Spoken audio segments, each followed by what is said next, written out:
Muy buenos días, mi nombre es Juan Carlos Navarrete y aquí con un nuevo episodio de nuestro podcast Crónicas al Sur del Río Grande.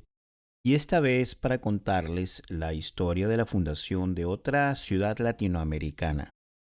Esta vez la primera ciudad latinoamericana. La primera en todo, la primera iglesia, las primeras calles,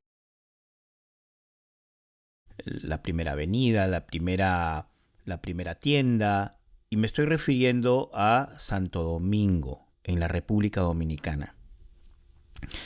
Esta isla del Caribe, ¿no? Que fue la primera en ser eh, poblada de manera más oficial y más organizada por los españoles, se lleva el galardón de ser la primera ciudad del Nuevo Mundo. Quisqueyá, como la llamaban los aborígenes taínos, pues yo quería contarles un poquito de la historia de esta hermosa ciudad caribeña. Imaginémonos esto, es el año 1502. ¿No? Un hombre llamado Nicolás de Obando marca en una isla que los propios habitantes llaman Quisqueyá, que en la lengua taína significa algo así como la tierra grande y elevada, vamos a decirlo así, tierra grande y elevada.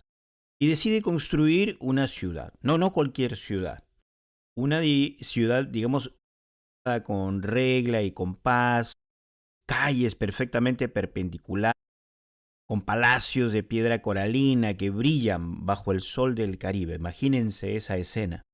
Una ciudad que, mirada desde arriba, parecería un tablero de ajedrez trasplantado de Castilla al trópico, ¿no? El famoso damero, ¿no? Que se repitió en Lima también.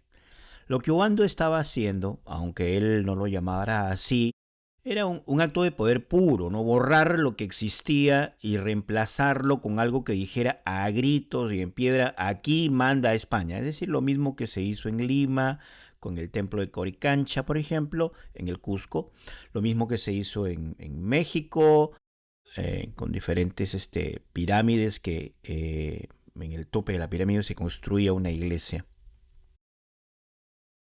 Bueno, bienvenidos. Vamos a hablar entonces de Santo Domingo, la ciudad más antigua de Europa, en el continente americano. Pero sobre todo vamos a hablar de lo que no te cuentan, digamos, en los libros de texto, ¿no? La historia de quienes vivieron bajo esas piedras y de quienes se rebelaron contra ellas. Para entender lo que fue, digamos, Santo Domingo en su momento de mayor esplendor, hay que imaginarse el Alcázar de Colón. No el que ves hoy restaurado y convertido en un museo, sino el original, lo que era un palacio con 55 habitaciones, decorado con tapices flamencos traídos desde Europa, habitado por Diego Colón, hijo del navegante, y su esposa era nada menos que sobrina del rey de España. En pocas palabras, la versión del Caribe de la Corte Real de Madrid, con fiestas, con intrigas, con criados, esclavos que sostenían ese mundo de opulencia con su trabajo forzado, y todo construido en piedra coralina, ese material poroso y blanco que los constructores arrancaban directamente del fondo marino. El Alcázar de Colón, aquí como dato curioso, es el único palacio europeo fortificado que existe en todo el continente americano. O sea, 3 generaciones de la familia Colón lo habitaron.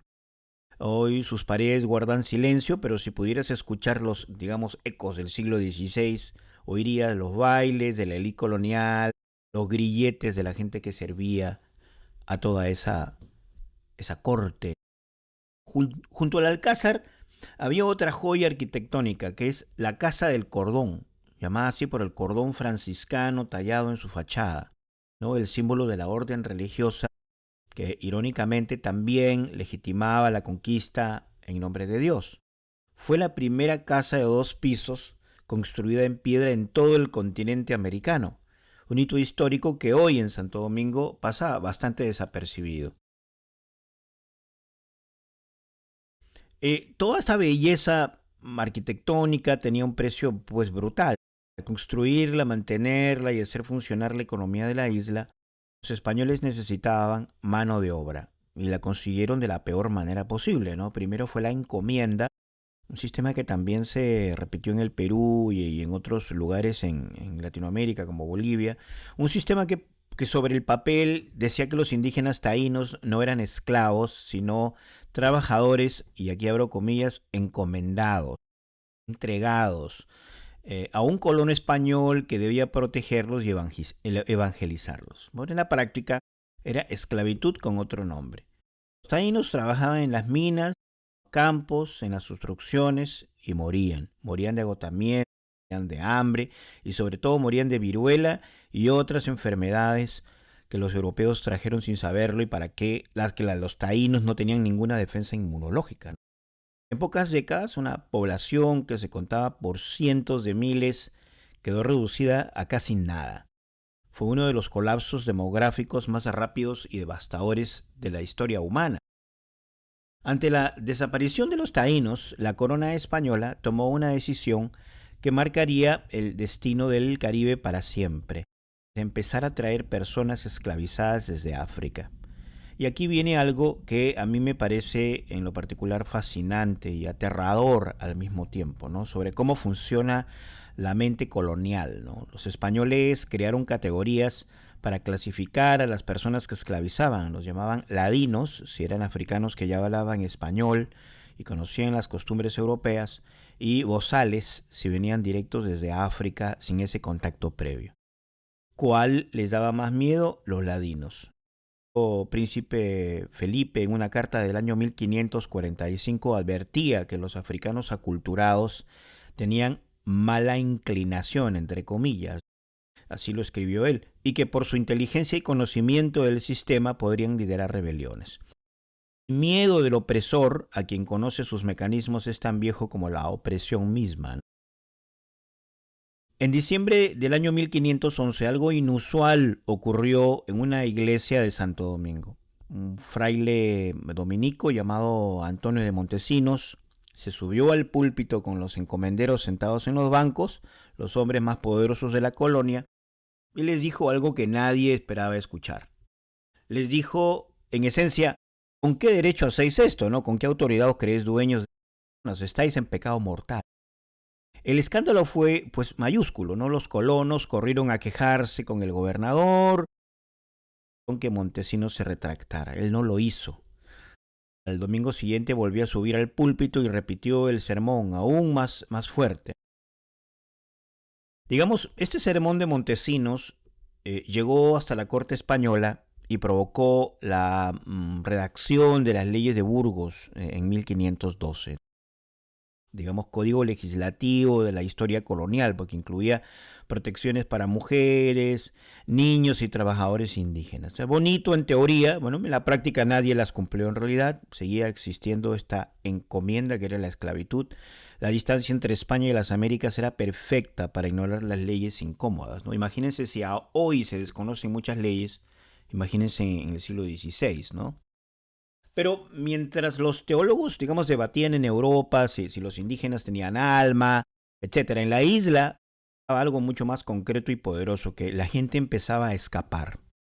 Los llamaban cimarrones, ¿no? El nombre que los colonos daban a quienes huían a las montañas para vivir libres. Y durante décadas esas montañas, especialmente la Sierra del Bajoruco, en el sur de la isla, se convirtieron en el territorio de una guerra que los libros de historia suelen olvidar, ¿no? El líder más famoso de esta resistencia fue un hombre conocido como Enrique o Enriquillo, como lo llaman en la República Dominicana, donde hoy es héroe nacional. Era taíno, había sido educado por frailes franciscanos, hablaba español con fluidez y conocía perfectamente las leyes coloniales. De hecho, intentó usarlas, ¿no? Cuando un colono le robó el caballo y abusó de su esposa, fue a los tribunales, ¿no? Los tribunales lo ignoraron directamente.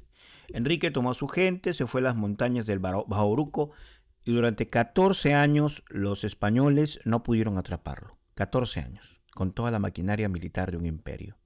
¿Cómo lo lograba? Bueno, con conocimiento del terreno. Mientras los soldados españoles subían las laderas cargando armaduras y cañones, bajo un calor que no conocían, los rebeldes se movían ligeros, se alimentaban de lo que la montaña daba y conocían cada cueva, cada sendero, cada quebrada. La tecnología militar española era inútil en ese entorno. Y Enrique no estaba solo. Algo extraordinario ocurrió en esas montañas. Africanos escapados y taínos supervivientes se unieron. La rebelión de Navidad del año 1521 fue liderada por esclavizados Wolof, un pueblo de África Occidental, que se aliaron con grupos taínos. Los arqueólogos han encontrado evidencia de esta convivencia en las cuevas del Bajoruco, cerámica taína junto a restos africanos de ambas culturas compartiendo el mismo espacio. En esas montañas nació algo nuevo, una cultura de resistencia, digamos, compartida, la primera de su tipo en las Américas. Junto a Enrique hubo pues otros líderes cimarrones cuyas historias merecen ser contadas. Sebastián Lemba, capturado en el Congo y traído a la fuerza a la isla, aprendió en las estancias ganaderas a montar caballo y a conocer la geografía. Con ese conocimiento organizó ataques sistemáticos contra los ingenios azucareros, ¿no? El corazón económico de la colonia. Sus incursiones no eran simples robos. Lemba lideraba a trabajadores esclavizados, destruía instalaciones, se llevaba el ganado. Estaba metódicamente hundiendo la economía colonial. Los colonos vivían aterrorizados. La ciudad colonial, con todos sus palacios y sus muros de piedra, en realidad una ciudad sitiada desde adentro. Y en Santo Domingo puede verse una estatua de Sebastián Lemba, ¿no? Lo muestra con las cadenas rotas, en actitud desafiante. No es un monumento menor ni escondido, es un acto consciente de recuperación histórica, una ciudad que decidió honrar a quien la resistió. La historia oficial, digamos, de la conquista suele contarse con una marcha inevitable, ¿no? Europa llegó, venció y construyó el nuevo mundo, pero Santo Domingo, la ciudad que se supone que fue la primera piedra de ese edificio, nos cuenta otra historia, ¿no? Nos cuenta que desde el primer día hubo resistencia, ¿no? Que las montañas fueron más poderosas que los cañones, que la alianza entre pueblos distintos, taínos y africanos, unidos por el odio a la opresión, creó algo que ningún colono pudo destruir del todo.